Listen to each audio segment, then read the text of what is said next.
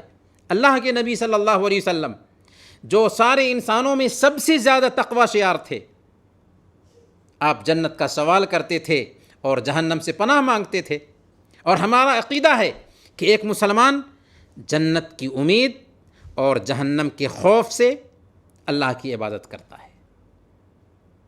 ہمارے دل میں جنت کی امید بھی ہوتی ہے اور جہنم کا ڈر بھی ہوتا ہے، دونوں کے ساتھ ساتھ اللہ کی محبت بھی ہوتی ہے، اور تینوں ایک ساتھ جمع ہو جاتی ہیں۔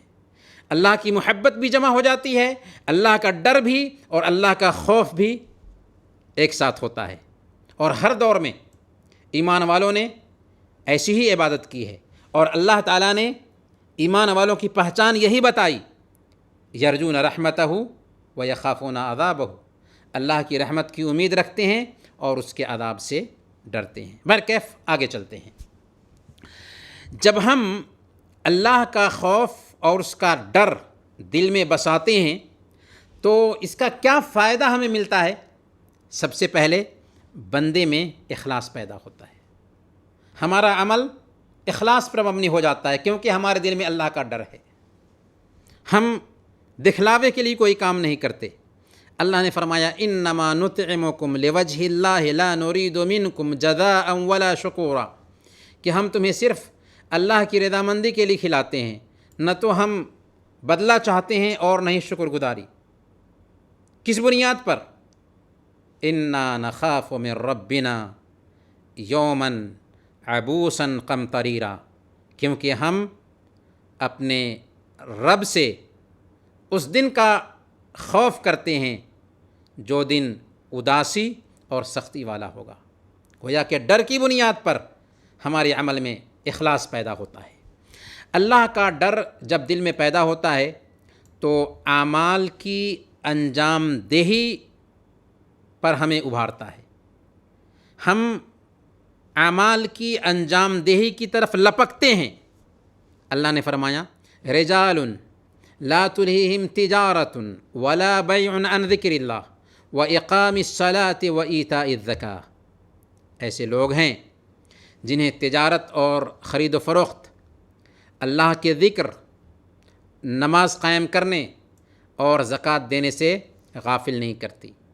بندوں کی یہ کیفیت کیوں کر ہوتی ہے؟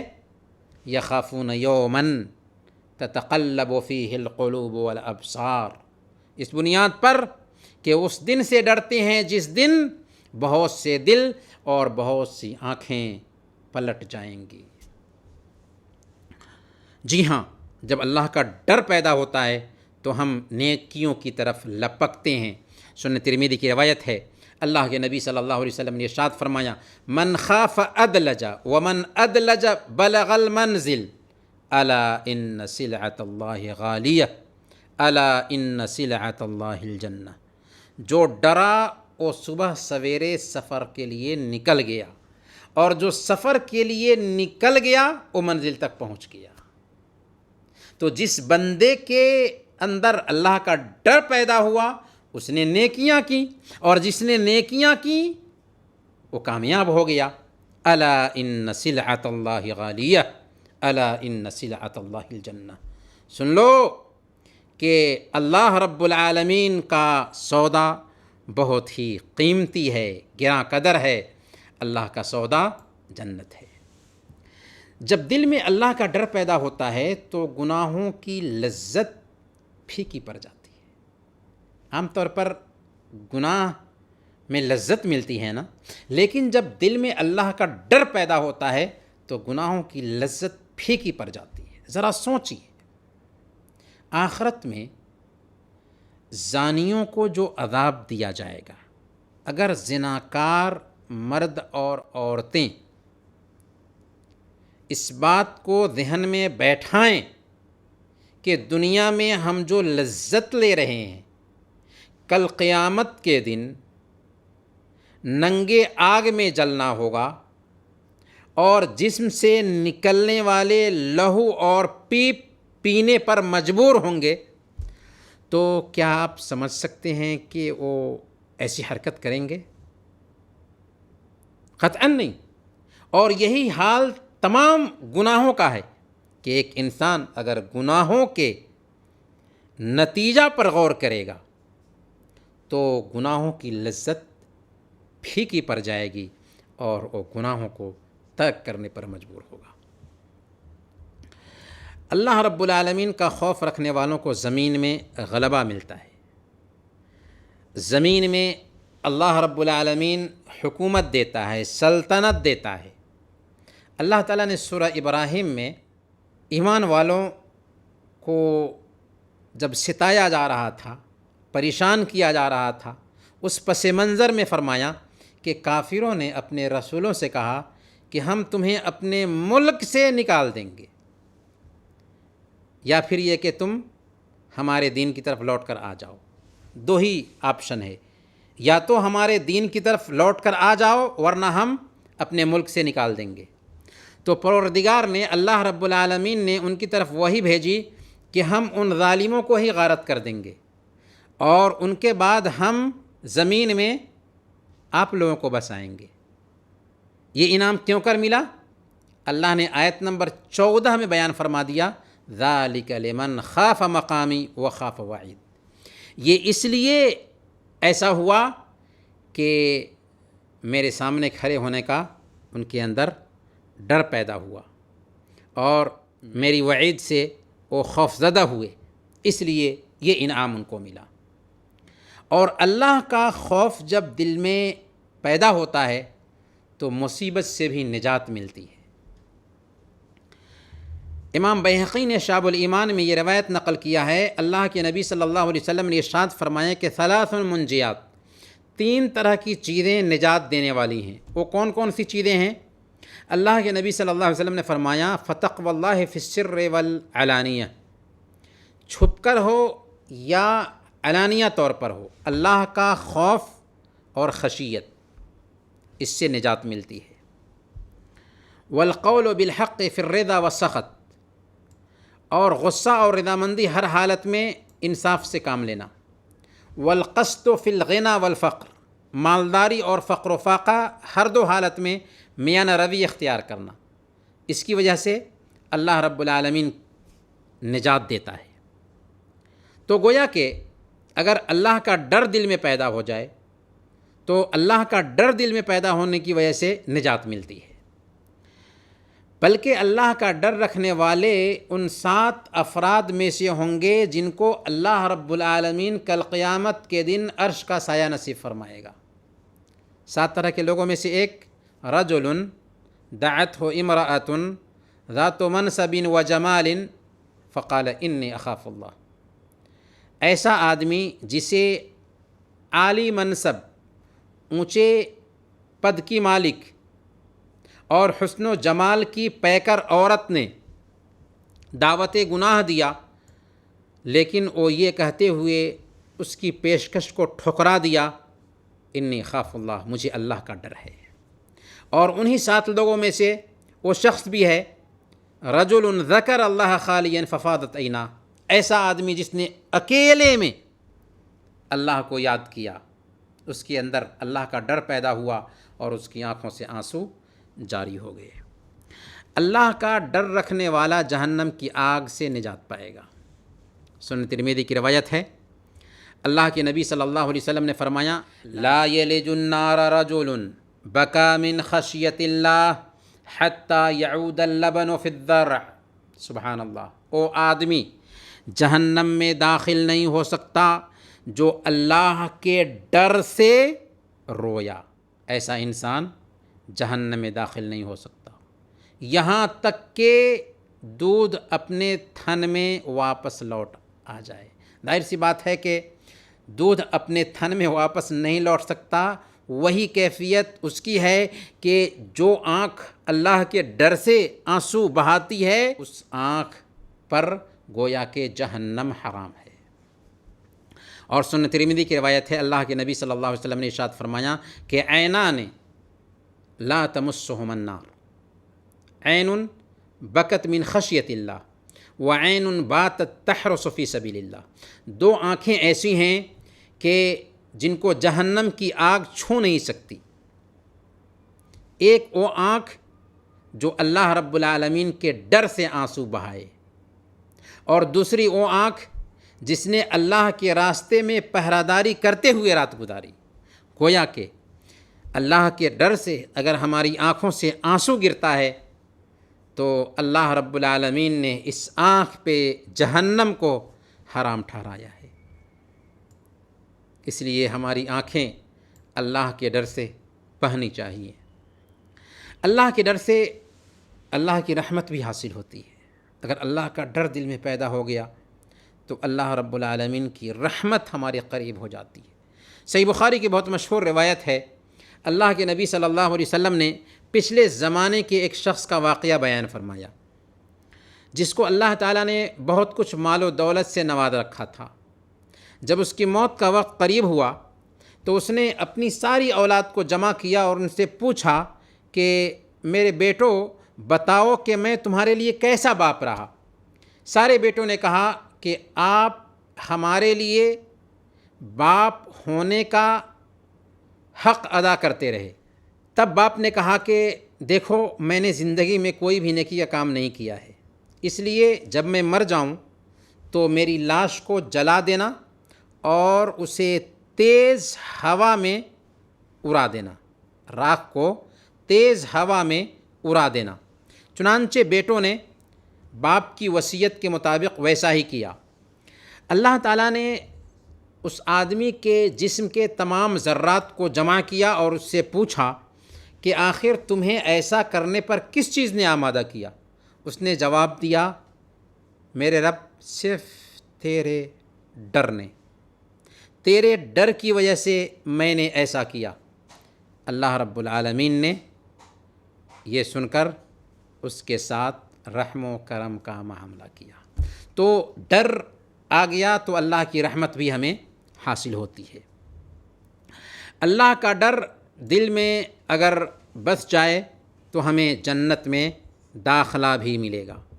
اللہ نے فرمایا وَلِمَنْ خَافَ مَقَامَ رَبِّهِ جَنَّتَانِ، جو اپنے رب کے سامنے کھڑا ہونے سے ڈر گیا اس کے لیے 2 جنتیں ہیں۔ اللہ رب العالمین کے ڈر کا جب یہ مقام اور مرتبہ ہے تو ہمارے ذہن میں یہ سوال پیدا ہوگا ہی کہ آخر ہم کیا کریں کہ ہمارے دل میں بھی اللہ کا ڈر پیدا ہو سکے۔ تو اس سلسلے میں مختصر طریقے سے، کیونکہ وقت بھی کم ہے ہمارے پاس، چند معاون امور کی وضاحت کر دے رہے ہیں، اس کے بعد ہم اپنی بات ختم کریں گے۔ سب سے پہلے نمبر پر اللہ کا ڈر دل میں پیدا کرنے کے لیے اللہ کی عظمت اور اس کے جلال کو ذہن میں بیٹھائیں۔ بندہ جب یہ سوچتا ہے کہ اللہ تعالیٰ کی ذات عزیز ہے، زبردست دباؤ والی ہے، اللہ کی ذات جبار ہے، غالب اور زور آور ہے، اللہ کی ذات متکبر ہے، اللہ کی ذات قاہر ہے، برتر اور غالب ہے، تو اس سے اللہ رب العالمین کی عظمت ذہن میں بیٹھتی ہے۔ وہ سوچتا ہے کہ اللہ رب العالمین آسمان کو بغیر ستون کے قائم کیے ہوا ہے، تو اس کی عظمت ذہن میں بیٹھتی ہے۔ جب وہ سوچتا ہے کہ اللہ رب العالمین کل قیامت کے دن اپنی ایک مٹھی میں ساری زمین کو لے گا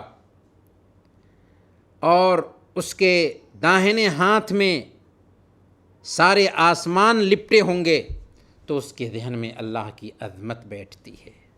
وما قدر اللہ حق قدرہ والارض جمیعا قبضتہ یوم القیامہ والسماوات مطویات بیمینہ، انہوں نے اللہ کی قدر نہیں کی جیسی قدر کرنی چاہیے۔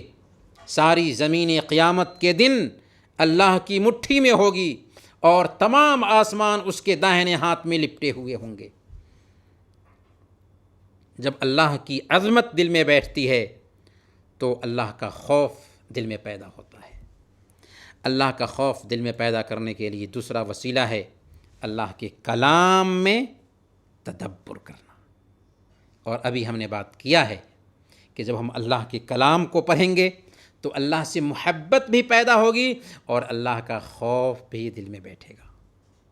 اسی طریقے سے اللہ کے نبی صلی اللہ علیہ وسلم کی سیرت کا مطالعہ کرنا، اللہ کے نبی صلی اللہ علیہ وسلم کی پاکیزہ تعلیمات احادیث نبویہ میں غور کرنا، اس سے بھی اللہ کی خشیت پیدا ہوتی ہے۔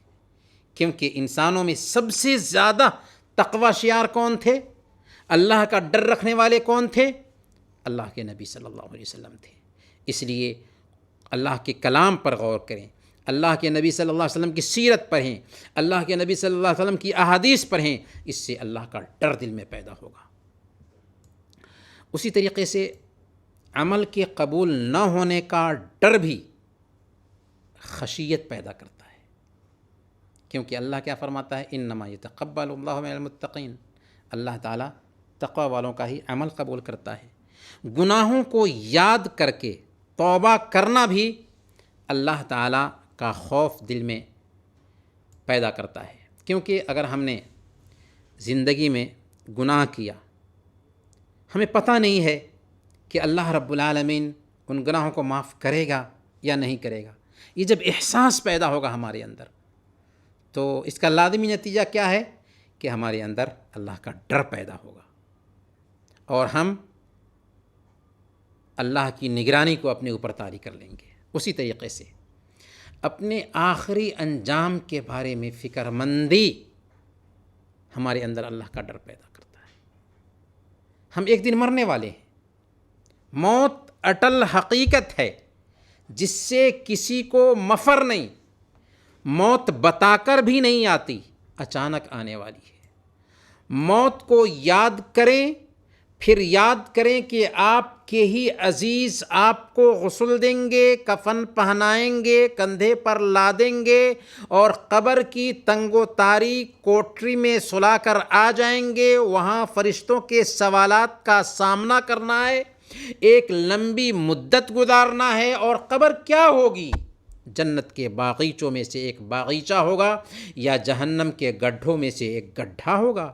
پھر یاد کریں اس وقت کو جب کہ قیامت قائم ہوگی، اپنے رب کے پاس پہنچیں گے، وہاں ہمارا کوئی رشتہ دار ساتھ دینے والا نہیں آئے گا، ہمیں اپنے رب کے پاس حاضر ہو کر اپنے ایک ایک کام کا حساب و کتاب چکانا ہے، پل صراط سے گزرنا ہوگا، پتہ نہیں ہمارا انجام جنت ہے یا جہنم ہے۔ ہم جہنم کی آگ کو یاد کریں کہ کیا اسے برداشت کر سکیں گے؟ جہنم کی آگ جو دنیا کی آگ کے مقابلہ میں 70 گنا زیادہ ہے، جہاں آگ کا لباس ہوگا، آگ میں جلنا ہوگا، زقوم کھانا کے طور پر ملے گا، جہاں موت بھی نہیں آئے گی، چمڑے جل جائیں تو ان پہ دوسرے چمڑے ڈال دیے جائیں گے۔ دنیا کی آگ جب جلاتی ہے تو دل تک پہنچنے سے پہلے ہی ایک انسان کی موت آ جاتی ہے، لیکن جہنم کی آگ کا حال یہ ہوگا تطلع علی الافئدہ، دلوں تک پہنچ جائے گی اور موت بھی آنے والی نہیں ہے۔ لاکھ چیخیں چلائیں، کوئی سننے والا نہیں ہوگا، اپنے رب کی سنیں۔ سورہ فاطر آیت نمبر 37، وَهُمْ يَسْتَرِخُونَ فِيهَا رَبَّنَا اخرجنا نعمل صالحا غیر الذی كنا نعمل۔ وہ چلائیں گے، چیخیں گے، کہیں گے کہ اے ہمارے رب ہمیں نکال دے، ہم ویسے نہیں رہیں گے جیسے ہم پہلے تھے بلکہ سدھر جائیں گے۔ جواب کیا ملے گا؟ اللہ فرمائے گا اولم نعمرکم ما یتذکر فیہ من تذکر وجاءکم النذیر، کیا ہم نے تم کو اتنی عمر نہیں دی تھی کہ جس میں سمجھنے والا سمجھ سکتا تھا، سبق لینے والا سبق لے سکتا تھا، اور تمہارے پاس ڈرانے والا بھی آ چکا تھا؟ اللہ کے بندے نے آ کر کے تمہیں دین سکھایا تھا، اور بعض مفسرین نے لکھا تھا کہ تمہارے بال سفید ہو چکے تھے، لیکن پھر بھی تم سدھرے نہیں۔ جب ہم اس انداز میں غور کرتے ہیں تو عجیب طریقے سے ہمارے اندر اللہ کا ڈر پیدا ہوتا ہے۔ محترم بھائیوں اور بہنوں، آج کے درس کو ہم انہی چند کلمات پر ختم کرتے ہیں اور دعا کرتے ہیں کہ الہ العالمین تو ہم سب کو اپنی محبت نصیب فرما۔ الہ العالمین تو ہم سب کو نیک اور صالح بنا۔ الہ العالمین تو اپنا خوف اور خشیت ہمارے دلوں میں پیدا فرما دے۔ الہ العالمین تو ہم سب کو زندہ رکھنا تو ایمان پر زندہ رکھنا، اور وفات دینا تو ایمان پر وفات دینا۔ وصلی اللہ علی نبینا محمد وعلی آلہ وصحبہ اجمعین۔